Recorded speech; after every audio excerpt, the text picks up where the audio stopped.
Bonjour, je m'appelle Nathalie Charrier, je suis artiste céramiste et je travaille à Toulouse. Mon travail s'inspire de la contemplation du monde animal et du monde végétal. Je représente souvent des animaux, non pas comme d'un point de vue naturaliste, mais plutôt pour le symbole, pour ce qu'ils représentent. Donc je me suis beaucoup intéressée aux bestiaires médiévaux notamment, aux traités naturalistes, à l'entomologie, tous les domaines scientifiques qui traitent de la question de l'animal, aussi de sa représentation et d'un point de vue symbolique. Pour cette série de pièces qui s'appelle Bestiaire d'amour, je me suis inspirée d'un bestiaire du Moyen-Âge qui explique les relations entre les hommes et les femmes à travers le prisme des animaux. Tout était opposé, le bien s'opposait au mal, et il y avait toujours cet antagonisme qui régnait. Donc, dans cette œuvre, l'auteur a voulu expliquer aux hommes comment séduire la femme de leur pensée avec des métaphores animales, où bien évidemment la femme représente toujours l'animal mauvais et l'homme le bon. Cette pièce s'appelle l'Épectase de l'oie. On raconte que les oies, pour protéger leurs petits et leur clan, elles portaient toujours un œuf dans leurs pattes. Et bien sûr, si l'œuf tombait, si elles commençaient à se relâcher, ça les réveillait et elles pouvaient toujours rester en état de vigilance. Et là, l'oie est en train de s'abandonner à la morsure du renard. Ici, on a les petits fourbes, donc ce chat. On retrouve également dans les marges des manuscrits du Moyen-Âge. A été pour moi une source d'inspiration parce qu'il faut toujours des images complètement folles, complètement décalées, païennes, iconoclastes, qui renversent tout ce que raconte le texte en fait. C'est souvent la Bible, c'est souvent des écritures pieuses, des livres d'heures pour faire les prières. Et à côté de ça, on peut très bien voir un chat qui se lèche. On voit des animaux complètement fantasques, des moines sans tête, des hommes poissons qui règnent tout autour des marges. J'avais vraiment envie de réinterpréter cette imagination complètement délirante dans mon travail. Des animaux qui aujourd'hui pour nous représentent des animaux mignons, à l'époque étaient vraiment la pire des engences. Hérisson, qui est supposé être très mignon, mais qui la nuit se glissait dans les vergers. Il plantait des pommes sur ses piquants pour venir les ramener dans son nid, donc lui il était vu comme un avaricieux et comme un voleur. L'écureuil aussi par exemple, comme il fait des réserves pour l'hiver, c'est l'idée de l'avarice. Et ensuite on a d'autres images de la licorne, qui est censée représenter le bien, mais qui à la fois est une thématique assez ambiguë, parce qu'il y a une grande corne au bout du front, et puis les seules personnes qui peuvent l'approcher, ce sont des jeunes vierges. Il y a toujours cette ambiguïté et ces doubles sens qui m'intéressent. Et à la fois, j'essaie de trouver, par le biais de l'humour, une poésie, une douceur, un rapport à ces animaux. Ils s'embrassent, ils s'étreignent, mais ils s'étouffent aussi. Au bout d'un moment, ils essaient de se dévorer l'un l'autre. Donc, jouer sur ce fil subtil de l'amour-dévoration, mais par un biais plutôt humoristique. Là, c'est une pièce que j'ai réalisée en collaboration avec l'atelier Tipeee, qui s'appelle Supernova. Je l'ai réalisée pendant le confinement, où les jours se ressemblaient un peu tous, et j'ai commencé à mouler les mains de mon compagnon et à essayer de faire des accumulations. Et il y avait toujours ce sentiment qu'il y avait quelque chose, une sorte de menace qui grossissait et qu'on n'arrivait pas à contenir, qui nous échappait. Et à la fois, je voulais rendre compte aussi de la douceur de cette période, l'ambiguïté entre le sentiment d'enfermement et de cocon protecteur aussi, le fait de rester à la maison avec ses proches. Donc voilà, cette pièce joue sur l'ambivalence de ces deux sentiments. On voit des mains qui s'agrippent ou qui se frôlent ou qui se touchent et qui essaient de contenir une masse en expansion. Voilà, donc pour cette pièce, j'ai d'abord réalisé les mains et puis ensuite on est venu souffler des bulles de verre directement sur la céramique, ce qui a occasionné plusieurs expérimentations et qui a donné ce résultat.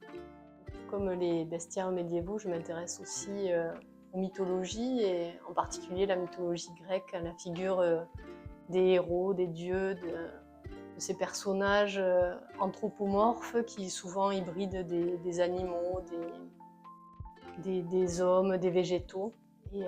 Et l'idée de métamorphose également, qu'on retrouve dans le livre d'Ovide.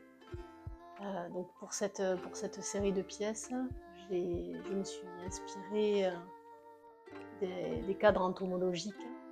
Donc cette pièce-là s'intitule Solastalgie, Il s'agit d'un personnage qui a de multiples têtes, de suricate, et qui observe les alentours.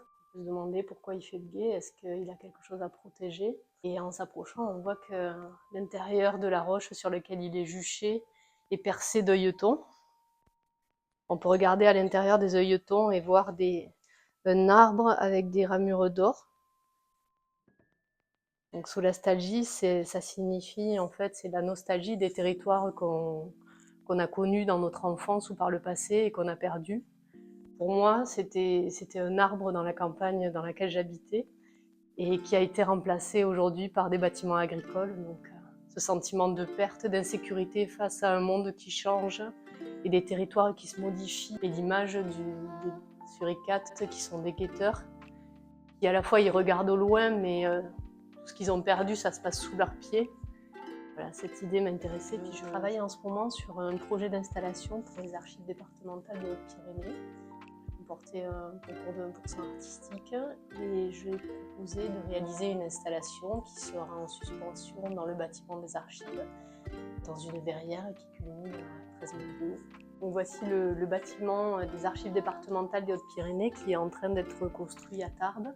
J'ai proposé une installation en céramique qui présente un envol d'oiseaux et de feuilles en céramique qui vont vers la verrière. Tous les oiseaux seront suspendus et ils viendront se prendre dans des bulles de verre qui se déforment à leur contact. Ils essaient à la fois de traverser les bulles, de s'en extraire, de s'envoler et de trouver leur liberté. On voit ici le mouvement de spirale. Ici, on a à peu près 13 mètres de hauteur, donc ça représente une centaine d'oiseaux. Autant de feuilles en céramique. Et il y a également toute une partie dans le hall d'entrée. Voilà. Pour le hall d'entrée, on va vraiment sentir, il y aura plusieurs oiseaux qui viendront pénétrer dans les bulles, qui viendront s'en extraire, ça sera plus organique et plus fluide. Voilà les bulles de verre qui sont soufflées par un ami souffleur de verre. Et on souffle directement sur la céramique, ce qui vient de déformer le verre à chaud, avec tous les expérimentations, les accidents qu'on peut imaginer, mais c'était une belle aventure et je continue d'explorer ce mélange entre la terre et le verre. Je trouve que ça crée vraiment des contrastes de douceur, de légèreté, et puis on a l'impression de sentir l'air ou l'espace qui entoure la pièce. Et c'est quelque chose d'important dans mon travail. J'essaye de jouer sur ce contraste de matière, sur le côté organique du verre qui est fluide, qui laisse passer la lumière, qui la reflète. Et la céramique, elle, totalement opaque. Je travaille les enfumages, donc des choses assez sombres, assez contrastées et voire un peu tourmentées. Et le verre qui vient lier tout ça et apporter de la douceur et de la poésie à l'ensemble.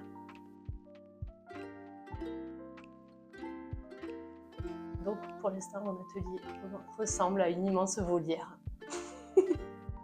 Donc cette petite pièce fait partie d'une série qui s'intitule Les marcheurs lents, les Tardus gradus en latin, qui a donné son nom au tardigrade, qui est un petit animal qui a été utilisé beaucoup par les scientifiques et notamment envoyé dans l'espace. C'est un tout petit ver qui fait environ 2 mm de large, qui ressemble à une poche d'aspirateur et qui a la capacité de se régénérer et de quasiment ne jamais mourir.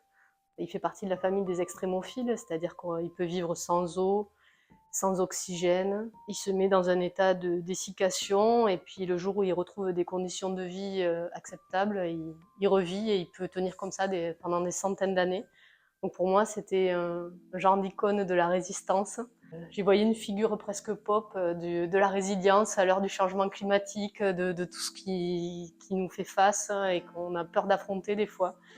Donc voilà, ce tout petit animal qui résiste à tout, je me disais que j'avais bien envie de lui ressembler.